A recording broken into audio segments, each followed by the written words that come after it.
Hi friends, ಇದು ಮಸ್ತ್ ಮಗ ಚಾನೆಲ್ನ ಇಂಟರ್ನ್ಯಾಷನಲ್ ಬುಲೆಟಿನ್ ಸುತ್ತು ಜಗತ್ತು. ನಾನು ಅಮರ್ ಪ್ರಸಾದ್. ಇನ್ನು ಅಮೆರಿಕ ಮತ್ತು ಇರಾನ್ ನಡುವಿನ ಭೀಕರ ಸಂಘರ್ಷಕ್ಕೆ ತಾತ್ಕಾಲಿಕ ಬ್ರೇಕ್ ಬಿದ್ದಿದೆ. ನಿರಂತರ ಮೂರನೇ ದಿನವೂ ಎರಡು ರಾಷ್ಟ್ರಗಳು ಪರಸ್ಪರ ದಾಳಿಯನ್ನು ನಿಲ್ಲಿಸಿವೆ. ಮಧ್ಯವರ್ತಿಗಳ ಮೂಲಕ ಅಮೆರಿಕ ಮತ್ತು ಇರಾನ್ ನಡುವೆ ಮಾತುಕತೆ ಶುರುವಾಗಿದೆ. ಈ ಬಗ್ಗೆ ವಿಶ್ವಸಂಸ್ಥೆಯಲ್ಲಿರುವ ಅಮೆರಿಕ ರಾಯಭಾರಿ ಮೈಕ್ ವಾಲ್ಸ್ ಮಾತನಾಡಿದ್ದಾರೆ. ರಾಜತಾಂತ್ರಿಕತೆಗೆ ಒತ್ತು ಕೊಡೋ ನಿಟ್ಟಿನಲ್ಲಿ ಅಧ್ಯಕ್ಷ ಟ್ರಂಪ್ ಇರಾನ್ ಮೇಲಿನ ದಾಳಿ ನಿಲ್ಲಿಸಿದ್ದಾರೆ ಅಂತ ಹೇಳಿದ್ದಾರೆ. ಮಾತುಕತೆಗೆ ಸ್ವಲ್ಪ ಸ್ಪೇಸ್ ಕೊಡ್ತಿದ್ದಾರೆ ಅಂತ ವಾಲ್ಸ್ ಹೇಳಿದ್ದಾರೆ. ಆದರೆ ಇರಾನ್ ಜೊತೆ ಮೀಡಿಯೇಟರ್ಗಳ ಮೂಲಕ ಮಾತುಕತೆ ನಡೀತಾ ಇದೆ ಅಂತ ಅಮೆರಿಕ ಎಲ್ಲೂ ಓಪನ್ ಆಗಿ ಹೇಳಿಕೊಂಡಿಲ್ಲ. ಆದರೆ ಇರಾನ್ ಇಂಡೈರೆಕ್ಟ್ ಆಗಿ ಅಮೆರಿಕದೊಂದಿಗೆ ಮಾತುಕತೆ ನಡೀತಾ ಇದೆ ಅಂತ ಕನ್ಫರ್ಮ್ ಮಾಡಿದೆ. ಮೀಡಿಯೇಟರ್ಗಳ ಮೂಲಕ ಅಂದರೆ ಪಾಕ್ ಮತ್ತು ಕತರ್ ಮೂಲಕ ಮೆಸೇಜ್ಗಳನ್ನು ಪಾಸ್ ಮಾಡಲಾಗ್ತಿದೆ. ಮಧ್ಯಸ್ಥಿಕೆ ಪ್ರಯತ್ನಗಳು ಕೂಡ ನಡೀತಿವೆ ಅಂತ ಹೇಳಿದ್ದಾರೆ. ಇನ್ನೊಂದು ಕಡೆ ಇರಾನ್ ವಿರುದ್ಧ ನಿರಂತರವಾಗಿ ನಡೀತಾ ಇರೋ ಯುದ್ಧದಿಂದ ಅಮೆರಿಕದ ಶಸ್ತ್ರಾಸ್ತ್ರಗಳ ದಾಸ್ತಾನು ಕಮ್ಮಿ ಆಗ್ತಾ ಇದೆ ಅಂತ ರಿಪೋರ್ಟ್ ಆಗಿದ್ವು. ಇದನ್ನು ಅಮೆರಿಕ ಅಧ್ಯಕ್ಷ ಡೊನಾಲ್ಡ್ ಟ್ರಂಪ್ ರಿಜೆಕ್ಟ್ ಮಾಡಿದ್ದಾರೆ. ಬೇರೆ ರಾಷ್ಟ್ರಗಳ ಹತ್ರ ಇರೋದಕ್ಕಿಂತ ಹೆಚ್ಚು ಮತ್ತು ನಮಗೆ ಅಗತ್ಯ ಇರೋದಕ್ಕಿಂತ ಜಾಸ್ತಿನೇ ನಮ್ಮ ಹತ್ರ ಮದ್ದುಗುಂಡೆಲ್ಲ ಇದೆ. ಬೇಕಾದಷ್ಟು ಅತ್ಯಾಧುನಿಕ ಶಸ್ತ್ರಾಸ್ತ್ರಗಳು ಕೂಡ ಸಪ್ಲೈ ಆಗ್ತಿವೆ. ನಿಜ ಹೇಳಬೇಕು ಅಂದರೆ ಇರಾನ್ಗೆ ಮಿಸೈಲ್ಸ್ ಮತ್ತು ಲಾಂಚ್ ಸೈಟ್ಗಳದ್ದೇ ಕೊರತೆ ಇದೆ, ನಮಗಲ್ಲ ಅಂತ ಟ್ರಂಪ್ ಹೇಳಿದ್ದಾರೆ. ಇದರ ನಡುವೆ ಟ್ರಂಪ್ ತಮ್ಮ ಟ್ರೂತ್ ಸೋಷಿಯಲ್ನಲ್ಲಿ ಹಲವು AI ಜನರೇಟೆಡ್ ಫೋಟೋಗಳನ್ನು ಶೇರ್ ಮಾಡಿದ್ದಾರೆ. ಅದರಲ್ಲಿ ಯುದ್ಧ ವಿಮಾನಗಳು ಆಯಿಲ್ ಫೆಸಿಲಿಟಿ ಮೇಲೆ ದಾಳಿ ಮಾಡ್ತಿರೋ ಫೋಟೋ ಹಾಕಿದ್ದಾರೆ. ಅದಕ್ಕೆ ಸ್ಟ್ರೈಕ್ ಆನ್ ಖಾರ್ಗ್ ಅಂತ ದೊಡ್ಡದಾಗಿ ಕ್ಯಾಪ್ಷನ್ ಹಾಕಲಾಗಿದೆ. ಇನ್ನೊಂದು AI ಇಮೇಜ್ನಲ್ಲಿ ಟ್ರಂಪ್ ಇರಾನ್ನ ಹಡಗಿನ ಮೇಲೆ ನಿಂತು ಅಮೆರಿಕದ ಧ್ವಜ ಹಾರಿಸ್ತಿರೋ ಹಾಗೆ ತೋರಿಸಲಾಗಿದೆ. ಇದಕ್ಕೆ it's hour oil tanker now ಅಂತ ಕ್ಯಾಪ್ಷನ್ ಹಾಕಿದ್ದಾರೆ. ಇನ್ನೊಂದು ಇಮೇಜ್ನಲ್ಲಿ ಇರಾನ್ನ ಹಡಗು ಸ್ಫೋಟ ಆಗ್ತಿರೋ ಹಾಗೆ ತೋರಿಸಲಾಗಿದೆ. ಅದಕ್ಕೆ ನೋ ಮೋರ್ ಎಂಜಿನ್ಸ್ ಅಂತ ಕ್ಯಾಪ್ಷನ್ ಕೊಟ್ಟಿದ್ದಾರೆ. ಇನ್ನು ಇರಾನ್ ಮತ್ತು ಯುಕ್ರೇನ್ ನಡುವಿನ ಉದ್ವಿಗ್ನತೆ ದಿನೇ ದಿನೇ ಜಾಸ್ತಿ ಆಗ್ತಾ ಇದೆ. ಕ್ಯಾಸ್ಪಿಯನ್ ಸಮುದ್ರದಲ್ಲಿ ಇರಾನ್ ಹಡಗಿನ ಮೇಲೆ ಯುಕ್ರೇನ್ ದಾಳಿ ಮಾಡಿತ್ತು. ಈಗ ಈ ಘಟನೆಗೆ ಯುಕ್ರೇನ್ ಅಧ್ಯಕ್ಷ ಜೆಲೆನ್ಸ್ಕಿನೇ ನೇರ ಕಾರಣ ಅಂತ ಇರಾನ್ ಕಿಡಿಕಾರಿದೆ. ಇರಾನ್ ವಿದೇಶಾಂಗ ಸಚಿವ ಅಬ್ಬಾಸ್ ಅರಾಕ್ಚಿ ಬಗ್ಗೆ ಆಕ್ರೋಶ ಹೊರಹಾಕಿದ್ದಾರೆ. ಯುಕ್ರೇನ್ ಮಾಡಿರೋದು ವಿಶ್ವಸಂಸ್ಥೆಯ ನಿಯಮಗಳ ಸ್ಪಷ್ಟ ಉಲ್ಲಂಘನೆ. ಇಸ್ರೇಲ್ನ ಕುಮ್ಮಕ್ಕಿನಿಂದ ಯುರೋಪನ್ನ ಯುದ್ಧಕ್ಕೆ ಎಳೆಯೋಕೆ ಜೆಲೆನ್ಸ್ಕಿ ಈ ರೀತಿ ಮಾಡ್ತಿದ್ದಾರೆ ಅಂತ ಅರಾಕ್ಚಿ ಕಿಡಿಕಾರಿದ್ದಾರೆ. ಅಲ್ಲದೆ ಇದಕ್ಕೆ ಉತ್ತರ ಕೊಡದೆ ಬಿಡೋದಿಲ್ಲ ಅನ್ನೋ ವಾರ್ನಿಂಗ್ ಕೂಡ ಕೊಟ್ಟಿದ್ದಾರೆ. ಇನ್ನೊಂದ್ ಕಡೆ ಈ ದಾಳಿಯನ್ನ ಯುಕ್ರೇನ್ ಅಧ್ಯಕ್ಷ ಜೆಲೆನ್ಸ್ಕಿ ಸಮರ್ಥನೆ ಮಾಡಿಕೊಂಡಿದ್ದಾರೆ. ರಷ್ಯಾಗೆ ಸೇನಾ ಸರಕು ಸಾಗಿಸ್ತಾ ಇದ್ದ ಹಡಗುಗಳ ಮೇಲಷ್ಟೇ ನಾವು ದಾಳಿ ಮಾಡಿದ್ದೇವೆ. ಇರಾನ್ ಬೆದರಿಕೆಗೆ ನಾವು ಹೆದರೋದಿಲ್ಲ, ನಾವು ಎಲ್ಲದಕ್ಕೂ ರೆಡಿ ಆಗಿದ್ದೀವಿ ಅಂತ ಜೆಲೆನ್ಸ್ಕಿ ಹೇಳಿದ್ದಾರೆ. ರಷ್ಯಾಗೆ ಡ್ರೋನ್ ಮತ್ತು ಶಸ್ತ್ರಾಸ್ತ್ರ ಕೊಡೋ ಮೂಲಕ ಇರಾನ್ ಈಗ ಆಲ್ರೆಡಿ ನಮ್ಮ ಮೇಲೆ ದಾಳಿ ಮಾಡಿದೆ. ಹೀಗಿರುವಾಗ ಇರಾನ್ನ ನಾವು ನಂಬೋಕೆ ಸಾಧ್ಯನೇ ಇಲ್ಲ ಅಂತ ಜೆಲೆನ್ಸ್ಕಿ ಹೇಳಿದ್ದಾರೆ. ಇತ್ತ ಹಾರ್ಮುಜ್ ಜಲಸಂಧಿ ಸುತ್ತಮುತ್ತ ದಾಳಿ ನಿಲ್ಲಿಸೋಕೆ ಅಮೆರಿಕದ ಸೇನಾ ಕಮಾಂಡರ್ ಸಲಹೆ ಕೊಟ್ಟಿದ್ದಾರೆ ಅಂತ ಗೊತ್ತಾಗಿದೆ. ಈಗ ಆಲ್ರೆಡಿ ದಾಳಿಯಿಂದ ಅಲ್ಲಿ ಏನೇನು ಹಾನಿ ಆಗಬೇಕಾಗಿತ್ತೋ ಎಲ್ಲ ಆಗಿದೆ. ಹೀಗಾಗಿ ದಾಳಿ ನಿಲ್ಲಿಸಿ ಅಂತ ಅಮೆರಿಕದ ಕಮಾಂಡರ್ ಬ್ರಾಡ್ ಕೂಪರ್ ಅಮೆರಿಕನ್ ಸೇನೆಗೆ ಅಡ್ವೈಸ್ ಮಾಡಿದ್ದಾರೆ ಅಂತ ರಿಪೋರ್ಟ್ ಆಗಿದೆ. ಆಕ್ಸಿಯೋಸ್ ಈ ರಿಪೋರ್ಟ್ ಮಾಡಿದೆ. ಈ ಕೂಪರ್ ಹಾಗೂ ಇತರ ಸಲಹೆಗಾರರು ಹೇಳಿದ್ರಿಂದಲೇ ಶುಕ್ರವಾರ ಟ್ರಂಪ್ ಇರಾನ್ ಮೇಲೆ ದಾಳಿ ನಿಲ್ಲಿಸುವ ನಿರ್ಧಾರ ಮಾಡಿದ್ರು ಅಂತ ಹೇಳಲಾಗಿದೆ. ಇನ್ನು ಇರಾನ್ ಮತ್ತು ಅಮೆರಿಕ ನಡುವಿನ ಹೊಡೆದಾಟ ಬಂದಾಗಿರೋದ್ರಿಂದ ತೈಲ ಬೆಲೆ ಕಮ್ಮಿಯಾಗಿದೆ. ಬ್ರೆಂಟ್ ಕ್ರೂಡ್ ಆಯಿಲ್ ರೇಟ್ ಹತ್ತತ್ರ 5% ಕುಸಿದು ಪ್ರತಿ ಬ್ಯಾರೆಲ್ ಬೆಲೆ $91ಗೆ ಬಂದು ನಿಂತ್ಕೊಂಡಿದೆ. ಇನ್ನು ಸ್ನೇಹಿತರೆ, 7 ಸ್ಯಾನ್ಸ್ ಟೂರಿಸಂನವರು ಪುರಿ ಜಗನ್ನಾಥ ಮತ್ತು 2 ಶಕ್ತಿಪೀಠಗಳ ದರ್ಶನಕ್ಕೆ ಒಂದು ಸ್ಪೆಷಲ್ ಟೂರ್ ಆಯೋಜನೆ ಮಾಡಿದ್ದಾರೆ. ಎಲ್ಲವನ್ನು ಒಳಗೊಂಡಿರೋ ಪ್ಯಾಕೇಜ್ ಡೀಟೇಲ್ಸ್ ಇಲ್ಲಿದೆ. ಆಸಕ್ತರು ಕಾಲ್ ಮಾಡಿ ಬುಕ್ ಮಾಡಿಕೊಂಡು ಹೋಗಿ ಬರ್ಬೋದು. ಇನ್ನು ಸೌದಿಯ ಆಯಿಲ್ ಇನ್ಫ್ರಾಗಳ ಮೇಲೆ ಯೆಮೆನ್ನ ಹುತಿಗಳು ದಾಳಿ ಮಾಡಿದ ಬೆನ್ನಲ್ಲೇ ಕೆಂಪು ಸಮುದ್ರದ ಬಾಬ್ ಅಲ್ ಮಂಡೆಬ್ ಜಲಸಂಧಿಯಲ್ಲಿ ಹಡಗುಗಳ ಓಡಾಟ ಕಮ್ಮಿಯಾಗಿದೆ. ಭಾನುವಾರ ಕೇವಲ 11 ವಾಣಿಜ್ಯ ಹಡಗುಗಳು ಟ್ರಾನ್ಸಿಟ್ ಆಗಿವೆ ಅಷ್ಟೇ. ಇದರಲ್ಲಿ 7 ಆಯಿಲ್ ಟ್ಯಾಂಕರ್ಸ್, ಈ ಪೈಕಿ 3 ಆಯಿಲ್ ಟ್ಯಾಂಕರ್ಸ್ ಕೆಂಪು ಸಮುದ್ರಕ್ಕೆ ಎಂಟ್ರಿ ಕೊಟ್ಟರೆ 4 ಆಯಿಲ್ ಟ್ಯಾಂಕರ್ಸ್ ಕೆಂಪು ಸಮುದ್ರದಿಂದ ಎಕ್ಸಿಟ್ ಆಗಿವೆ ಅಂತ ಕೆಪ್ಲರ್ ಸಂಸ್ಥೆ ನೀಡಿರೋ ಶಿಪ್ಪಿಂಗ್ ಡೇಟಾದಿಂದ ಗೊತ್ತಾಗಿದೆ. ಈ ಕಡೆ ಹಾರ್ಮುಜ್ ಜಲಸಂಧಿಯಲ್ಲೂ ಕೂಡ ಹಡಗುಗಳ ಓಡಾಟ ಕಮ್ಮಿ ಇದೆ. ಭಾನುವಾರ ಜಸ್ಟ್ 10 ವಾಣಿಜ್ಯ ಹಡಗುಗಳು ಪಾಸ್ ಆಗಿವೆ ಅಷ್ಟೇ. ಈ ನಡುವೆ ಇರಾನ್ ಸುಪ್ರೀಂ ಲೀಡರ್ ಮುಜ್ತಬಾ ಖಾಮೆನೈ ದೊಡ್ಡ ಸ್ಟೇಟ್ಮೆಂಟ್ ಕೊಟ್ಟಿದ್ದಾರೆ. ಜಿಹಾದ್ ಮತ್ತು ಪ್ರತಿರೋಧ ಬಿಟ್ರೆ ನಮ್ಮ ಮುಂದೆ ಬೇರೆ ದಾರಿ ಇಲ್ಲ ಅಂತ ಹೇಳಿದ್ದಾರೆ. ಈ ಸಲವೂ ಮುಖ ತೋರಿಸಿಲ್ಲ, ಎಕ್ಸ್ನಲ್ಲಿ ಪೋಸ್ಟ್ ಹಾಕಿದ್ದಾರೆ. ಅಲ್ಲೇ ಲೆಬನಾನ್ನ ಹಿಜ್ಬುಲ್ಲಾಗಳನ್ನ ಮುಜ್ತಬಾ ಹಾಡಿ ಹೊಗಳಿದ್ದಾರೆ. ಇಸ್ರೇಲ್ ವಿರುದ್ಧ ಹೋರಾಟದಲ್ಲಿ ಹಿಜ್ಬುಲ್ಲಾ ಒಂದು ಗಟ್ಟಿ ಬಂಡೆಕಲ್ಲು, ಅನ್ಈಲ್ಡಿಂಗ್ ರಾಕ್ ಇದ್ದ ಹಾಗೆ. ಅವರನ್ನು ರಕ್ಷಿಸುವುದು ನಮ್ಮ ಮುಖ್ಯ ಜವಾಬ್ದಾರಿ. ಅವರ ತ್ಯಾಗವನ್ನು ನಾವು ಸ್ಮರಿಸಬೇಕು ಅಂತ ಇರಾನ್ ಸುಪ್ರೀಂ ಲೀಡರ್ ಹೇಳಿದ್ದಾರೆ. ಅಲ್ಲದೆ ನಿರಂತರ ಹೋರಾಟದಿಂದ ಮಾತ್ರ ನಮಗೆ ದೈವಿಕ ಜಯ, ಡಿವೈನ್ ವಿಕ್ಟರಿ ಸಿಗುತ್ತೆ. ಲೆಬನಾನ್ ಮೇಲಿನ ಇಸ್ರೇಲ್ ದಾಳಿ ಷರತ್ತಿಲ್ಲದೆ ಸಂಪೂರ್ಣವಾಗಿ ನಿಲ್ಲಬೇಕು. ಇಸ್ರೇಲ್ ದಾಳಿ ನಿಲ್ಲಿಸಿದ್ರೆ ಮಾತ್ರ ಅಮೆರಿಕದೊಂದಿಗಿನ ಒಪ್ಪಂದಕ್ಕೆ ನಾವು ರೆಡಿ ಇರ್ತೀವಿ, ಇಲ್ಲಾಂದರೆ ಇಲ್ಲ ಅಂತ ಹೇಳಿ ಎಚ್ಚರಿಕೆ ಕೊಟ್ಟಿದ್ದಾರೆ. ಇದೇ ವೇಳೆ ಲೆಬನಾನ್ ಜನರ ಬೆಂಬಲ ಹಾಗೂ ತಾಳ್ಮೆಗೂ ಖಾಮಿನೈ ಮೆಚ್ಚುಗೆ ವ್ಯಕ್ತಪಡಿಸಿದ್ದಾರೆ.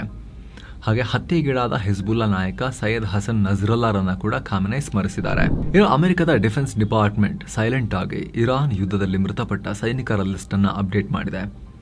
ಕೆಲ ದಿನಗಳ ಹಿಂದೆ ಪೆಂಟಗನ್ ಪಬ್ಲಿಷ್ ಮಾಡಿದ ಡಿಫೆನ್ಸ್ ಕ್ಯಾಶುಯಾಲಿಟಿ ಅನಾಲಿಸಿಸ್ ಸಿಸ್ಟಮ್ನಲ್ಲಿ ಇರಾನ್ ಸಂಘರ್ಷದಲ್ಲಿ 18 ಅಮೆರಿಕನ್ ಸೈನಿಕರು ಮೃತಪಟ್ಟಿದ್ದಾರೆ, 482 ಸೈನಿಕರು ಗಾಯಗೊಂಡಿದ್ದಾರೆ ಅಂತ ಉಲ್ಲೇಖ ಮಾಡಿತ್ತು. ಆದ್ರೀಗ ಇರಾನ್ ಸಂಘರ್ಷದಲ್ಲಿ ಮೃತಪಟ್ಟ ಸೈನಿಕರನ್ನ 14ಕ್ಕೆ ಇಳಿಸಲಾಗಿದೆ. ಹಾಗೆ ಗಾಯಗೊಂಡವರನ್ನ 420ಕ್ಕೆ ಇಳಿಸಲಾಗಿದೆ.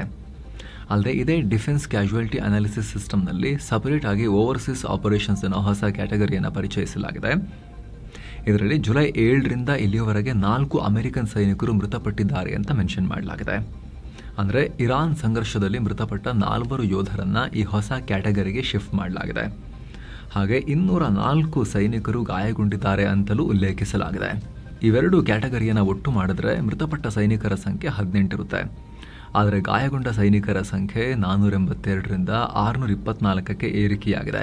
ಜೊತೆಗೆ ಪೆಂಟಗನ್ ಸಮರ್ಥನೆ ಕೊಟ್ಟಿದೆ, ನಾವೇನಿಲ್ಲ ಉದ್ದೇಶಪೂರ್ವಕವಾಗಿ ಮೃತಪಟ್ಟವರ ನಂಬರನ್ನು ಕಮ್ಮಿ ಮಾಡಿ ಅಂತ ತೋರಿಸ್ತಾ ಇಲ್ಲ, 2 ಪ್ರತ್ಯೇಕ ಆಪರೇಷನ್ನ ಸಪರೇಟ್ ಲಿಸ್ಟ್ ಮಾಡಿ ಹಾಕಿದ್ದೀವಿ ಅಷ್ಟೇ, ಟೋಟಲ್ ಮಾಡ್ಕೊಳ್ಬಹುದಲ್ವ ಅನ್ನೋ ಥರದಲ್ಲಿ ಅವರು ಉತ್ತರವನ್ನು ಕೊಟ್ಟಿದ್ದಾರೆ. ಇನ್ನು ರಷ್ಯಾ ಯುಕ್ರೇನ್ ನಡುವೆ ದಾಳಿ ಪ್ರತಿದಾಳಿ ಮುಂದುವರೆದಿವೆ. ರಷ್ಯಾ 7 ಬ್ಯಾಲಿಸ್ಟಿಕ್ ಮಿಸೈಲ್ ಮತ್ತು 136 ಡ್ರೋನ್ಗಳ ಮೂಲಕ ಯುಕ್ರೇನ್ ಮೇಲೆ ದಾಳಿ ಮಾಡಿದೆ. ಪರಿಣಾಮ ಯುಕ್ರೇನ್ನಲ್ಲಿ ಕನಿಷ್ಠ 6 ಜನ ಮೃತಪಟ್ಟಿದ್ದಾರೆ. ಯುಕ್ರೇನ್ನ ಚಾರ್ನಿಹೇವ್ ನಗರದ ಸೂಪರ್ ಮಾರ್ಕೆಟ್ ಮೇಲೆ ರಷ್ಯಾ ಡ್ರೋನ್ ದಾಳಿ ಮಾಡಿದೆ. ಪರಿಣಾಮ 2 ಮೃತಪಟ್ಟಿದ್ದಾರೆ. ಇದರ ಜೊತೆಗೆ ಸ್ಲೋವಿಯಾನ್ಸ್ಕ್, ಖಾರ್ಕಿವ್ ಮತ್ತು ಜಪೋರಿಜಿಯಾ ನಗರಗಳ ಮೇಲೂ ಕೂಡ ರಷ್ಯಾ ಕ್ಷಿಪಣಿ ದಾಳಿ ಮಾಡಿದೆ. ಇಲ್ಲಿ ಒಟ್ಟು 4 ಮೃತಪಟ್ಟಿದ್ದಾರೆ ಅಂತ ಯುಕ್ರೇನ್ ಹೇಳಿದೆ.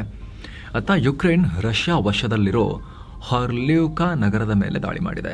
ಪರಿಣಾಮ 4 ಮೃತಪಟ್ಟಿದ್ದಾರೆ ಅಂತ ರಷ್ಯಾ ಹೇಳಿದೆ. ಇತ್ತ ಅಮೆರಿಕ ಸೌದಿ ನಡುವಿನ ಸಿವಿಲ್ ನ್ಯೂಕ್ಲಿಯರ್ ಡೀಲ್ಗೆ ಟ್ರಂಪ್ ಹೊಸ ಕಂಡೀಷನ್ ಹಾಕಿದ್ರು. ಸೌದಿ ಅಬ್ರಹಾಂ ಅಕಾರ್ಡ್ಸ್ಗೆ ಸಹಿ ಹಾಕಬೇಕು ಅಂತ ಹೇಳಿದ್ರು. ಇದಕ್ಕೀಗ ಇಸ್ರೇಲ್ ಪ್ರಧಾನಿ ಬೆಂಜಮಿನ್ ನೆತನ್ಯಾಹು ಕೂಡ ಬೆಂಬಲ ವ್ಯಕ್ತಪಡಿಸಿದ್ದಾರೆ. ಅಮೆರಿಕಕ್ಕಾಗ್ಲಿ ಇಸ್ರೇಲ್ಗಾಗ್ಲಿ Saudi Arabia military nuclear program develop ಮಾಡೋದು ಇಷ್ಟ ಇಲ್ಲ. ಹೀಗಾಗಿ ಟ್ರಂಪ್ ಈ ಕಂಡೀಷನ್ ಹಾಕಿರೋದು ಸರಿಯಾಗೇ ಇದೆ. ಸೌದಿಗೆ ಸಿವಿಲ್ ನ್ಯೂಕ್ಲಿಯರ್ ಪ್ರೋಗ್ರಾಮ್ ಬೇಕು ಅಂದ್ರೆ ಇಸ್ರೇಲ್ ಜೊತೆ ಸಂಬಂಧ ಚೆನ್ನಾಗಿ ಮಾಡಿಕೊಂಡು ಅಬ್ರಹಾಂ ಅಕಾರ್ಡ್ಸ್ಗೆ ಸೇರಬೇಕು. ಹಾಗೆ ಈ ಪ್ರೋಗ್ರಾಮ್ ಶಾಂತಿಯುತ ಉದ್ದೇಶಕ್ಕಾಗಿ ಮಾತ್ರ ಬಳಕೆಯಾಗಬೇಕು. ಸಿವಿಲ್ ನ್ಯೂಕ್ಲಿಯರ್ ಪ್ರೋಗ್ರಾಮ್ ಆಗಿನೇ ಉಳ್ಕೋಬೇಕೆ ಹೊರತು ಮಿಲಿಟರಿ ನ್ಯೂಕ್ಲಿಯರ್ ಪ್ರೋಗ್ರಾಮ್ ಆಗಿ ಚೇಂಜ್ ಆಗಬಾರದು ಅಂತ ನೆತನ್ಯಾಹು ಹೇಳಿದ್ದಾರೆ. ಇನ್ನು ವೆಸ್ಟ್ ಬ್ಯಾಂಕ್ ನಲ್ಲಿ ಇಸ್ರೇಲಿ ಸೆಟ್ಲರ್ಗಳು ಮತ್ತು ಪ್ಯಾಲೆಸ್ತೇನಿಗಳ ನಡುವಿನ ಕಾದಾಟ ಮುಂದುವರೆದಿದೆ. ಇದೀಗ ವೆಸ್ಟ್ ಬ್ಯಾಂಕ್ ನಲ್ಲಿರೋ 2 ಮಸೀದಿಗಳಿಗೆ ಇಸ್ರೇಲ್ ಸೆಟ್ಲರ್ಸ್ ಬೆಂಕಿ ಇಟ್ಟಿದ್ದಾರೆ ಅಂತ ಪ್ಯಾಲೆಸ್ತೇನ್ ಸ್ಥಳೀಯರು ಮತ್ತು ಅಧಿಕಾರಿಗಳು ಆರೋಪ ಮಾಡಿದ್ದಾರೆ. 3ನೇ ಮಸೀದಿಗೂ ಬೆಂಕಿ ಇಡೋಕೆ ಬಂದಿದ್ರು, ಅದನ್ನ ತಡೆದ್ವಿ ಅಂತ ಹೇಳಿದ್ದಾರೆ. ಹಾಗೆ ಸುಟ್ಟೋಗಿರೋ ಮಸೀದಿಗಳ ಗೋಡೆ ಮೇಲೆ ಯಹೂದಿ ಸೇಡು ಅಂತಲೂ ಕೂಡ ಗೀಚಲಾಗಿದೆ ಅನ್ನೋ ರಿಪೋರ್ಟ್ಸ್ ಇವೆ. ಏನೋ ಗಾಜಾ ಪಟ್ಟಿಯಲ್ಲಿ ಇಂಟರ್ನ್ಯಾಷನಲ್ ಸ್ಟೆಬಿಲೈಸೇಷನ್ ಫೋರ್ಸ್ ನಿಯೋಜನೆಗೆ ಇಸ್ರೇಲ್ನ ಸೆಕ್ಯೂರಿಟಿ ಕ್ಯಾಬಿನೆಟ್ ಗ್ರೀನ್ ಸಿಗ್ನಲ್ ಕೊಟ್ಟಿದೆ. ಗಾಜಾ ಯುದ್ಧದ ನಂತರ ಇದನ್ನ ಪುನಃ ನಿರ್ಮಾಣ ಮಾಡೋಕೆ ಅಮೆರಿಕ ಬೆಂಬಲಿತ ಪೀಸ್ ಪ್ಲಾನ್ನ ಭಾಗವಾಗಿ ನಿಯೋಜನೆ ಮಾಡಲಾಗ್ತಿದೆ. ಈ ವಾರದಲ್ಲಿ ಇಸ್ರೇಲ್ ಪ್ರಧಾನಿ ಬೆಂಜಮಿನ್ ನೆತನ್ಯಾಹು ಅಮೆರಿಕಗೆ ಭೇಟಿ ಕೊಡೋ ಹೊತ್ತಲ್ಲಿ ಈ ಬೆಳವಣಿಗೆಯಾಗಿದೆ. ಈ ಇಂಟರ್ನ್ಯಾಷನಲ್ ಸ್ಟೆಬಿಲೈಸೇಷನ್ ಫೋರ್ಸ್ ಅಂದ್ರೆ ಇಸ್ರೇಲ್ ಜೊತೆ ಒಳ್ಳೆ ಸಂಬಂಧ ಹೊಂದಿರೋ ರಾಷ್ಟ್ರಗಳ ಸೈನಿಕರ ಒಂದು ತಂಡ. ಇಸ್ರೇಲ್ ತನ್ನ ಸೇನೆ ಹಿಂಪಡೆದಿರೋ ಗಾಜಾದ ಪ್ರದೇಶಗಳಲ್ಲಿ ಇದು ಆಪರೇಟ್ ಆಗುತ್ತೆ. ಯುದ್ಧಗ್ರಸ್ತ ಗಾಜಾದಲ್ಲಿ ಭದ್ರತೆ, ಕಾನೂನು ಸುವ್ಯವಸ್ಥೆ ಕಾಪಾಡೋದು, ಮಾನವೀಯ ಕಾರ್ಯಾಚರಣೆಗಳನ್ನು ರಕ್ಷಣೆ ಮಾಡೋದು ಈ ಪಡೆಯ ಕೆಲಸ. ಇನ್ನು ಸಿರಿಯಾ ಅಧ್ಯಕ್ಷ ಅಹಮದ್ ಅಲ್ ಶರಾ ಇಸ್ರೇಲ್ ಜೊತೆಗೆ ಸೆಕ್ಯೂರಿಟಿ ಅಗ್ರಿಮೆಂಟ್ಗೆ ಮುಂದಾಗ್ತಾ ಇದ್ದಾರೆ. ಹಲವು ರಾಷ್ಟ್ರಗಳೊಂದಿಗೆ ಸೇರ್ಕೊಂಡು ಈಗ ಆಲ್ರೆಡಿ ನಾವು ಈ ವಿಚಾರದಲ್ಲಿ ಕೆಲಸ ಮಾಡ್ತಾ ಇದ್ದೀವಿ ಅಂತ ಅಲ್ ಶರಾ ಹೇಳಿದ್ದಾರೆ. ಇಸ್ರೇಲ್ ಜೊತೆಗಿನ ಈ ಒಪ್ಪಂದ ಶಾಂತಿಗೆ ದಾರಿ ಮಾಡಿಕೊಡುತ್ತೆ. ಆದರೆ 1973ರಿಂದ ಇಸ್ರೇಲ್ ವಶದಲ್ಲಿರೋ ಗೋಲನ್ ಹೈಟ್ಸ್ ಮೇಲಿನ ನಮ್ಮ ಹಕ್ಕನ್ನ ಬಿಟ್ಟು ಕೊಡಲ್ಲ ಅಂತ ಶರಾ ಹೇಳಿದ್ದಾರೆ. ಸದ್ಯಕ್ಕೆ ಇಸ್ರೇಲ್ ಜೊತೆ ಯಾವುದೇ ಸಂಘರ್ಷ ಮಾಡ್ಕೊಳ್ಳೋಕೆ ನಾವು ಇಷ್ಟಪಡ್ತಿಲ್ಲ ಅಷ್ಟೇ ಅಂತ ಸಿರಿಯಾ ಅಧ್ಯಕ್ಷರು ಹೇಳಿದ್ದಾರೆ. ಇನ್ನು ಲೆಬನಾನ್ ಮೇಲೆ ಮಿಲಿಟರಿ ಕಾರ್ಯಾಚರಣೆ ಮಾಡೋ ಯಾವುದೇ ಉದ್ದೇಶ ನಮಗಿಲ್ಲ. ಲೆಬನಾನ್ ತನ್ನ ಈಗಿನ ಬಿಕ್ಕಟ್ಟಿನಿಂದ ಹೊರಬರೋಕೆ ಸಹಾಯ ಮಾಡ್ತೀವಿ ಅಂತ ಅಹಮದ್ ಅಲ್ ಶರಾ ಹೇಳಿದ್ದಾರೆ. ಇತ್ತ ಭಾರತದ ಗಡಿಗೆ ಹೊಂದಿಕೊಂಡಿರೋ ನೇಪಾಳದ ಸುನ್ಸಾರಿ ಜಿಲ್ಲೆಯಲ್ಲಿ ಕೋಮುಗಲಭೆಯಾಗಿದೆ. 2 ಗುಂಪುಗಳ ನಡುವೆ ಕಾಳಗಾಗಿ ಒಬ್ಬರ ಪ್ರಾಣ ಹೋಗಿದೆ. ಭದ್ರತಾ ಸಿಬ್ಬಂದಿ ಸೇರಿ ಹಲವರಿಗೆ ಗಂಭೀರ ಗಾಯಗಳಾಗಿವೆ. ಭಾನುವಾರ ರಾತ್ರಿ ಅಲ್ಲಿನ ಕಪ್ತನ್ ಗುಂಜ್ ಏರಿಯಾದಲ್ಲಿ ಈ ಗಲಾಟೆಯಾಗಿದೆ.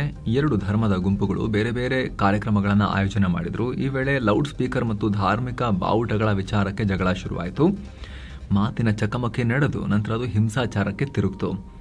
ಪರಿಸ್ಥಿತಿ ಕಂಟ್ರೋಲ್ ಮಾಡೋಕೆ ಭದ್ರತಾ ಪಡೆಗಳು ಮಧ್ಯಪ್ರವೇಶ ಮಾಡಿದ್ವು. ಉದ್ರಿಕ್ತ ಗುಂಪನ್ನ ಚದುರಿಸೋಕೆ ಫೈರಿಂಗ್ ಕೂಡ ಮಾಡಿದ್ರು. ದಾಳಿಯಲ್ಲಿ 24 ವರ್ಷದ ಓಂ ಪ್ರಕಾಶ್ ಮೆಹ್ತಾ ಅನ್ನೋರು ಪ್ರಾಣ ಕಳ್ಕೊಂಡ್ರು. ಪರಿಸ್ಥಿತಿ ಹತೋಟಿಗೆ ತರೋಕೆ ನಿಷೇಧಾಜ್ಞೆಯನ್ನು ಕೂಡ ಜಾರಿ ಮಾಡಲಾಗಿದೆ. ಏನು ಚೀನಾದ ಒತ್ತಡದ ಹಿನ್ನೆಲೆಯಲ್ಲಿ ಭಾರತದಲ್ಲಿ ಆಶ್ರಯ ಪಡೆದು ಕೆಲಸ ಮಾಡ್ತಿರೋ ಟಿಬೆಟ್ ಸರ್ಕಾರ ಮಹತ್ವದ ನಿರ್ಧಾರ ತಗೊಂಡಿದೆ.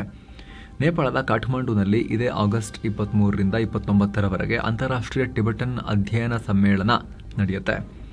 ಆದರೆ ಈ ಸಮ್ಮೇಳನಕ್ಕೆ ತನ್ನ 5 ಜನರ ಅಧಿಕೃತ ನಿಯೋಗವನ್ನು ಕಳಿಸದೇ ಇರೋಕೆ ಟಿಬೆಟ್ ಸರ್ಕಾರ ತೀರ್ಮಾನ ಮಾಡಿದೆ.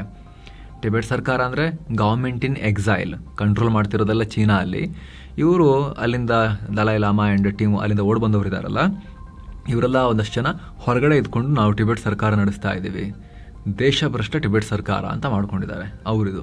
ಈ ಸಮ್ಮೇಳನ ಚೈನಾ ವಿರೋಧಿ ವೇದಿಕೆ ಆಗಬಾರದು ಅಂತ ನೇಪಾಳದ ಮೇಲೆ ಚೈನಾ ಕೂಡ ಒತ್ತಡ ಹೇರಿತ್ತು. ಹೀಗಾಗಿ ನೇಪಾಳ ಸರ್ಕಾರಕ್ಕೆ ಮುಜುಗರ ತಪ್ಪಿಸೋಕೆ ಈ ಹೆಜ್ಜೆ ಇಟ್ಟಿದ್ದಾರೆ.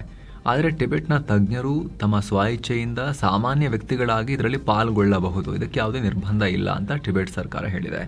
ಇನ್ನು ಅಮೆರಿಕದಲ್ಲಿ ಹೆಚ್ಚಾಗ್ತಿರೋ ಭಾರತ ವಿರೋಧಿ ಹಾಗೂ ಹಿಂದೂ ವಿರೋಧಿ ದ್ವೇಷದ ವಿರುದ್ಧ ಇಂಡೋ ಅಮೆರಿಕನ್ ಸಂಸದರು ಧ್ವನಿ ಎತ್ತಿದ್ದಾರೆ. ಈ ಬಗ್ಗೆ ವಾಷಿಂಗ್ಟನ್ನ ಕಾರ್ಯಕ್ರಮವೊಂದರಲ್ಲಿ ಸಂಸದರಾದ ಶ್ರೀ ತಾನೆದಾರ್ ಹಾಗೂ ರಾಜಾ ಕೃಷ್ಣಮೂರ್ತಿ ಮಾತನಾಡಿದ್ದಾರೆ. ಅಮೆರಿಕದಲ್ಲಿ ನೆಲೆಸಿರೋ ಭಾರತೀಯರು ಹೆಚ್ಚಿನ ಸಂಖ್ಯೆಯಲ್ಲಿ ರಾಜಕೀಯಕ್ಕೆ ಬರಬೇಕು ಅಂತ ಕರೆ ಕೊಟ್ಟಿದ್ದಾರೆ. ಅಮೆರಿಕದಲ್ಲಿ ಭಾರತೀಯರ ಮೇಲಿನ ದ್ವೇಷ ಹೆಚ್ಚಾಗ್ತಿದೆ, ಇದನ್ನು ಸಹಿಸಕ್ಕಾಗಲ್ಲ. ಅಮೆರಿಕದ 10% ವೈದ್ಯರು ಮತ್ತು 60% ಹೋಟೆಲ್ಗಳು ಭಾರತೀಯರದು. ಈ ಅಮೆರಿಕ ರಾಷ್ಟ್ರದ ಬೆಳವಣಿಗೆಯಲ್ಲಿ ನಮ್ಮವರ ಪಾತ್ರ ದೊಡ್ಡದೇ ಇದೆ ಅಂತ ಹೇಳಿ ಸಂಸದರು ನೆನಪು ಮಾಡಿದ್ದಾರೆ. ಹೀಗಾಗಿ ಸ್ಥಳೀಯ, ರಾಜ್ಯ ಹಾಗೂ ರಾಷ್ಟ್ರ ಮಟ್ಟದ ಚುನಾವಣೆಗಳಲ್ಲಿ ಭಾರತೀಯರು ಹೆಚ್ಚು ಸ್ಪರ್ಧೆ ಮಾಡಬೇಕು. ಆವಾಗ ಮಾತ್ರ ಪೊಲಿಟಿಕಲಿನೂ ಸ್ಟ್ರಾಂಗ್ ಆದಾಗ ಇಂಥ ದ್ವೇಷ ಮತ್ತು ತಾರತಮ್ಯವನ್ನು ಬಲವಾಗಿ ಫೇಸ್ ಮಾಡೋಕ್ಕಾಗತ್ತೆ ನಮ್ಮ ಕೈಲಿ ಅಂತ ಅವರು ಹೇಳಿಕೆ ಕೊಟ್ಟಿದ್ದಾರೆ. ಇನ್ನು ಆಫ್ರಿಕಾದ ಮಾಲಿಯಲ್ಲಿ ಅಪಹರಣಕ್ಕೊಳಗಾಗಿದ್ದ ಭಾರತೀಯ ಮೂಲದ ವಜ್ರದ ವ್ಯಾಪಾರಿ ಕಡೆಗೂ ರಿಲೀಸ್ ಆಗಿದ್ದಾರೆ. ಗುಜರಾತ್ ಮೂಲದ 75 ವರ್ಷದ ಧೀರು ರಮಣಿ ಅನ್ನೋದನ್ನ 3 ತಿಂಗಳ ಹಿಂದೆ ಅಪಹರಣ ಮಾಡಲಾಗಿತ್ತು. ಬಿಡಿಸ್ಕೊಳ್ಳೋಕೆ ಅಮೆರಿಕದಲ್ಲಿರೋ ಅವರ ಫ್ಯಾಮಿಲಿ 44 ಕೋಟಿ ರೂಪಾಯಿ, 4 ಮಿಲಿಯನ್ ಯೂರೋ ದುಡ್ಡನ್ನು ಪೇ ಮಾಡಿದ್ದಾರೆ. ಮೊದಲು 100 ಕೋಟಿ ರೂಪಾಯಿಗೆ ಬೇಡಿಕೆ ಇಟ್ಟಿದ್ರು, ಆದರೆ ಯಾವುದೇ ಸರ್ಕಾರದ ಸಹಾಯ ಇಲ್ಲದೆ ಕುಟುಂಬಸ್ಥರು ನೇರವಾಗಿ ಕಿಡ್ನಾಪರ್ಗಳೊಂದಿಗೆ ಚರ್ಚಿಸಿ ನೆಗೋಸಿಯೇಟ್ ಮಾಡಿ 44 ಕೋಟಿ ರೂಪಾಯಿಗೆ ಒಪ್ಪಿಸಿದ್ದಾರೆ ಅಂತ ಹೇಳಲಾಗ್ತಿದೆ. ಇತ್ತ ಮಾಲ್ಡೀವ್ಸ್ ಅಧ್ಯಕ್ಷ Mohamed Muizzu South Asian Association for Regional Cooperation ಅಂದರೆ ಸಾರ್ಕ್ ಒಕ್ಕೂಟದ ವಿಚಾರವಾಗಿ ದೊಡ್ಡ ಹೇಳಿಕೆ ಕೊಟ್ಟಿದ್ದಾರೆ. ಕಳೆದ 9 ವರ್ಷಗಳಿಂದ ನಿಂತು ಹೋಗಿರೋ ಸಾರ್ಕ್ ಸಭೆಗಳನ್ನು ಮತ್ತೆ ಶುರು ಮಾಡೋಣ, ಇದಕ್ಕಾಗಿ ಮಾಲ್ಡೀವ್ಸ್ ಮಧ್ಯಸ್ಥಿಕೆ ವಹಿಸೋಕೆ ರೆಡಿ ಇದೆ ಅಂತ ಹೇಳಿದ್ದಾರೆ. 2016ರಲ್ಲಿ ಪಾಕಿಸ್ತಾನದಲ್ಲಿ 19ನೇ ಸಾರ್ಕ್ ಶೃಂಗಸಭೆ ನಡೀಬೇಕಾಗಿತ್ತು. ಆದರೆ ಗಡಿಯಾಚೆಗಿನ ಭಯೋತ್ಪಾದನೆ ಮತ್ತು ಒಮ್ಮತದ ಕೊರತೆಯಿಂದ ಈ ಸಭೆ ರದ್ದಾಗಿತ್ತು. ಇದಕ್ಕೂ ಮುನ್ನ 2014ರ ಸೆಪ್ಟೆಂಬರ್ 26 ಮತ್ತು 27ನೇ ತಾರೀಕು ಕೊನೆ ಸಭೆ ನಡೆದಿತ್ತು. ಈಗ ಪ್ರಾದೇಶಿಕ ಶಾಂತಿ ಮತ್ತು ಅಭಿವೃದ್ಧಿಗಾಗಿ ಸಭೆಗಳು ಮತ್ತೆ ಶುರುವಾಗಬೇಕು. ಬಿಕ್ಕಟ್ಟುಗಳನ್ನು ಶಾಂತಿಯುತವಾಗಿ ಬಗೆಹರಿಸೋಕೆ ಮಾಲ್ಡೀವ್ಸ್ ಯಾವಾಗಲೂ ಬೆಂಬಲ ಕೊಡುತ್ತೆ ಅಂತ ಮುಯಿಜೋ ಹೇಳಿದ್ದಾರೆ. ಒಂದು ವೇಳೆ ಮಾತುಕತೆಗೆ ಕಷ್ಟ ಆದರೆ ನಾವೇ ಬೇಕಾದ್ರೆ ಮಧ್ಯಸ್ಥಿಕೆ ವಹಿಸ್ತೀವಿ ಅಂತ ಬಹಳ ಉತ್ಸಾಹದೊಂದಿಗೆ ಈ ಮಾಲ್ಡೀವ್ಸ್ ಅಧ್ಯಕ್ಷರು ಆಫರ್ ಕೊಟ್ಟಿದ್ದಾರೆ. ಇನ್ನು ಸಾರ್ಕ್ನಲ್ಲಿ ಬಾಂಗ್ಲಾ, ಭೂತಾನ್, ಭಾರತ, ಮಾಲ್ಡೀವ್ಸ್, ನೇಪಾಳ, ಪಾಕಿಸ್ತಾನ, ಶ್ರೀಲಂಕಾ ಈ ರಾಷ್ಟ್ರಗಳು ಫೌಂಡಿಂಗ್ ಮೆಂಬರ್ಸ್. 2007ರಲ್ಲಿ ಅಫ್ಘಾನಿಸ್ತಾನ ಕೂಡ ಸೇರ್ಕೊಂಡಿತ್ತು. ಇತ್ತ ವೆನೆಜುವೆಲಾದಲ್ಲಿ ಸಂಭವಿಸಿದ ಭೀಕರ ಭೂಕಂಪದ ಬಗ್ಗೆ ಅಚ್ಚರಿಯ ಮಾಹಿತಿ ಹೊರಬಿದ್ದಿದೆ. ನಾಸಾ ಹಾಗೂ ಇಸ್ರೋದ ನಿಸಾರ್ ಉಪಗ್ರಹ ಈ ಬಗ್ಗೆ ಮಹತ್ವದ ಡೇಟಾ ಕಲೆ ಹಾಕಿದೆ. ಭೂಕಂಪನದಿಂದಾಗಿ ಅಲ್ಲಿನ ಭೂಮಿ ಬರೋಬ್ಬರಿ 2 ಅಡಿಗಳಷ್ಟು ಅಂದರೆ 60 ಸೆಂಟಿಮೀಟರ್ ಸರಿದಿದೆ ಅಂತ ನಿಸಾರ್ ಸ್ಯಾಟಲೈಟ್ ಪತ್ತೆ ಹಚ್ಚಿದೆ. ಹೀಗಾಗಿ ಈ ಡೇಟಾದಿಂದ ಕ್ಯಾರ್ಕಾಸ್ ಮತ್ತು ಲಾ ಗೈರಾದಲ್ಲಿ ಆದ ಭಾರೀ ಹಾನಿಗೆ ಕಾರಣ ಗೊತ್ತಾಗಿದೆ. ನಿಸಾರ್ ಸ್ಯಾಟಲೈಟ್ ಲಾಂಚ್ ಆದ ಬಳಿಕ ಇದೇ ಮೊದಲ ಬಾರಿಗೆ ತುರ್ತು ಪ್ರತಿಕ್ರಿಯೆ ವ್ಯವಸ್ಥೆ ಅರ್ಜೆಂಟ್ ರೆಸ್ಪಾನ್ಸ್ ಸಿಸ್ಟಮ್ ಬಳಸಿ ಈ ಮಾಹಿತಿ ಕಲೆ ಹಾಕಲಾಗಿದೆ.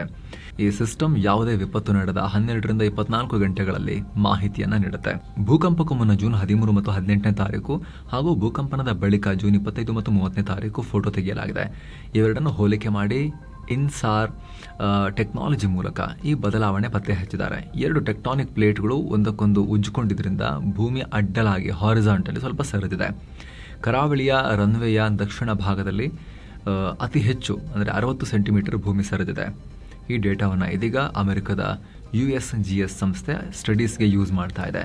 ಮುಂದೆ ಸುರಕ್ಷಿತ ಜಾಗದಲ್ಲಿ ಕಟ್ಟಡಗಳನ್ನು ನಿರ್ಮಾಣ ಮಾಡೋಕೆ ಈ ಮಾಹಿತಿ ಸಹಾಯ ಮಾಡುತ್ತೆ. ಇನ್ನು ನೆರೆಯ ಬಾಂಗ್ಲಾದ ಮಾಜಿ ಅಧ್ಯಕ್ಷ ಮೊಹಮ್ಮದ್ ಶಹಾಬುದ್ದೀನ್ ವಿರುದ್ಧ ಭ್ರಷ್ಟಾಚಾರದ ತನಿಖೆ ಶುರು ಮಾಡಿದ್ದಾರೆ. ಅನಾರೋಗ್ಯದ ಕಾರಣವನ್ನು ಕೊಟ್ಟು 2 ದಿನಗಳ ಹಿಂದಷ್ಟೇ 76 ವರ್ಷ ವಯಸ್ಸಿನ ಶಹಾಬುದ್ದೀನ್ ರಾಜೀನಾಮೆ ಕೊಟ್ಟಿದ್ರು. ಇವರು ಪದಚ್ಯುತ ಪ್ರಧಾನಿ ಶೇಖ್ ಹಸೀನಾ ಅವರ ಆಪ್ತರು ಕೂಡ ಹೌದು. ಇನ್ನು ಸ್ಕಾಟ್ಲೆಂಡ್ನ ಗ್ಲಾಸ್ಗೋನಲ್ಲಿ ನಡೀತಾ ಇರೋ 2026 ಕಾಮನ್ವೆಲ್ತ್ ಗೇಮ್ಸ್ ನಲ್ಲಿ ಭಾರತಕ್ಕೆ ಮೊದಲ ಚಿನ್ನದ ಪದಕ ಸಿಕ್ಕಿದೆ. ವೇಟ್ ಲಿಫ್ಟಿಂಗ್ ನಲ್ಲಿ ಮೀರಾಬಾಯಿ ಚಾನು ಭಾರತಕ್ಕೆ ಮೊದಲ ಚಿನ್ನವನ್ನ ಗೆದ್ದುಕೊಟ್ಟಿದ್ದಾರೆ. ಮಹಿಳೆಯರ 48 ಕೆಜಿ ವಿಭಾಗದಲ್ಲಿ 31 ವರ್ಷದ ಮೀರಾಬಾಯಿ ಈ ಸಾಧನೆ ಮಾಡಿದ್ದಾರೆ. ಒಟ್ಟು 190 ಕೆಜಿ ಭಾರ ಎತ್ತುವ ಮೂಲಕ ಈ ದಾಖಲೆ ಮಾಡಿದ್ದಾರೆ. ಸ್ನ್ಯಾಚ್ನಲ್ಲಿ 85 kg ಹಾಗೂ ಕ್ಲೀನ್ ಆ್ಯಂಡ್ ಜರ್ಕ್ನಲ್ಲಿ 105 kg ಎತ್ತಿದ್ದಾರೆ. ಇದು ಕಾಮನ್ವೆಲ್ತ್ ಗೇಮ್ಸ್ನಲ್ಲಿ ಮೀರಾಬಾಯಿ ನಿರಂತರ 3ನೇ ಬಾರಿ ಗೆದ್ದಿರೋ ಚಿನ್ನದ ಪದಕ. ಮೀರಾಬಾಯಿ ಅವರ ಈ ಐತಿಹಾಸಿಕ ಸಾಧನೆಗೆ ರಾಷ್ಟ್ರಪತಿ ದ್ರೌಪದಿ ಮುರ್ಮು, PM ನರೇಂದ್ರ ಮೋದಿ ಸೇರಿ ಹಲವರು ಅಭಿನಂದನೆ ಸಲ್ಲಿಸಿದ್ದಾರೆ. ಇನ್ನೊಂದು ಕಡೆ ಪುರುಷರ ವೇಟ್ ಲಿಫ್ಟಿಂಗ್ನಲ್ಲಿ ಭಾರತಕ್ಕೆ ಬೆಳ್ಳಿ ಸಿಕ್ಕಿದೆ. ಪುರುಷರ 65 kg ವಿಭಾಗದಲ್ಲಿ ರಾಜ ಮುತ್ತುಪಾಂಡಿ ಬೆಳ್ಳಿ ಪದಕವನ್ನು ಗೆದ್ದಿದ್ದಾರೆ. ಅವರು ಸ್ನ್ಯಾಚ್ನಲ್ಲಿ 126 kg ಹಾಗೂ ಕ್ಲೀನ್ ಆ್ಯಂಡ್ ಜರ್ಕ್ನಲ್ಲಿ 160 kg ಸೇರಿಬಿಟ್ಟು 286 kg ತೂಕ ಎತ್ತಿದ್ದಾರೆ. ಇದಕ್ಕೂ ಮುನ್ನ ಭಾರತದ ರಿಷಿಕಾಂತ್ ಸಿಂಗ್ ಕೂಡ ವೇಟ್ ಲಿಫ್ಟಿಂಗ್ನಲ್ಲಿ ಬೆಳ್ಳಿ ಪದಕವನ್ನು ಗೆದ್ದಿದ್ರು. ಇದರೊಂದಿಗೆ ಈ ಬಾರಿಯ ಕಾಮನ್ವೆಲ್ತ್ ಗೇಮ್ಸ್ನಲ್ಲಿ ಭಾರತದ ಒಟ್ಟು ಪದಕಗಳ ಸಂಖ್ಯೆ 4ಕ್ಕೆ ಏರಿಕೆಯಾಗಿದೆ. 1 ಚಿನ್ನ, 2 ಬೆಳ್ಳಿ ಹಾಗೂ 1 ಕಂಚಿನ ಪದಕ. ಇತ್ತ ಬಾಕ್ಸಿಂಗ್ನಲ್ಲೂ ಭಾರತದ ಕ್ರೀಡಾಪಟುಗಳಿಗೆ ಮುನ್ನಡೆ ಸಿಕ್ಕಿದೆ. ಪುರುಷರ 55 kg ವಿಭಾಗದಲ್ಲಿ ಜದುಮಣಿ ಸಿಂಗ್ ಕ್ವಾರ್ಟರ್ ಫೈನಲ್ಗೆ ಲಗ್ಗೆ ಇಟ್ಟಿದ್ದಾರೆ. ಪಾಕಿಸ್ತಾನದ ಸುಮಾನಾ ರೆಹಮಾನ್ ವಿರುದ್ಧ ಗೆಲುವು ದಾಖಲಿಸಿದ್ದಾರೆ. ಇತ್ತ ಮಹಿಳೆಯರ 54 kg ವಿಭಾಗದಲ್ಲಿ ಭಾರತದ ಪ್ರೀತಿ ಪವಾರ್ ಕೂಡ ಕ್ವಾರ್ಟರ್ ಫೈನಲ್ ಪ್ರವೇಶ ಮಾಡಿದ್ದಾರೆ. ಇನ್ನು ಅಮೆರಿಕದ ಸಿಯಾಟಲ್ನಲ್ಲಿ ಗುಂಡಿನ ದಾಳಿಯಾಗಿದೆ. ಪರಿಣಾಮ 2 ಮೃತಪಟ್ಟಿದ್ದಾರೆ, 5 ಜನ ಗಾಯಗೊಂಡಿದ್ದಾರೆ. ಭಾನುವಾರ ರಾತ್ರಿ ಬೈಟ್ ಆಫ್ ಸಿಯಾಟಲ್ ಅನ್ನೋ ಫುಡ್ ಫೆಸ್ಟಿವಲ್ ನಡೀತಾ ಇತ್ತು. ಈ ವೇಳೆ ದುಷ್ಕರ್ಮಿಗಳು ಏಕಾಏಕಿ ಗುಂಡು ಹಾರಿಸಿದ್ದಾರೆ.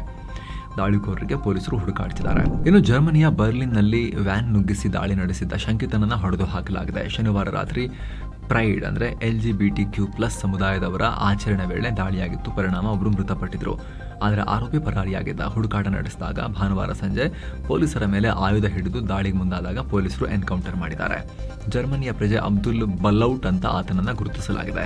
ಈತ ಈ ಹಿಂದೆ IS ಉಗ್ರ ಸಂಘಟನೆ ಸೇರೋಕೆ ಪ್ರಯತ್ನ ಪಟ್ಟಿದ್ದ ಅನ್ನೋದು ಕೂಡ ಪೊಲೀಸ್ ತನಿಖೆಯಲ್ಲಿ ಗೊತ್ತಾಗಿದೆ.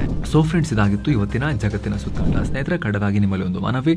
ಆಸಕ್ತ ವೀಕ್ಷಕರು ವಿಡಿಯೋ ಕೆಳಗಿರೋ ಜಾಯಿನ್ ಬಟನ್ ಮೂಲಕ ನಮ್ಮ ಚಾನಲ್ಗೆ ಮೆಂಬರ್ಸ್ ಆಗಿ ಜಾಯಿನ್ ಆಗ್ಬೋದು. ಆಗ ಎಲ್ಲ ಮೆಂಬರ್ ಓನ್ಲಿ ವಿಡಿಯೋಸನ್ನು ನೀವು ನೋಡೋಕೆ ಶುರು ಮಾಡ್ಬೋದು. ಮೊದಲಿಗೆ ನೀವು ವಿಡಿಯೋ ಕೆಳಗಿರೋ ಜಾಯಿನ್ ಬಟನ್ ಮೇಲೆ ಕ್ಲಿಕ್ ಮಾಡಿ ಆಲ್ರೆಡಿ ಪಬ್ಲಿಷ್ ಆಗಿರೋ ಇಲ್ಲಿವರೆಗೂ ನಾವು ಮಾಡಿರೋ ಮೆಂಬರ್ ಓನ್ಲಿ ವಿಡಿಯೋಸನ್ನು ಸ್ಕ್ರೋಲ್ ಮಾಡಿ ನೋಡಿ.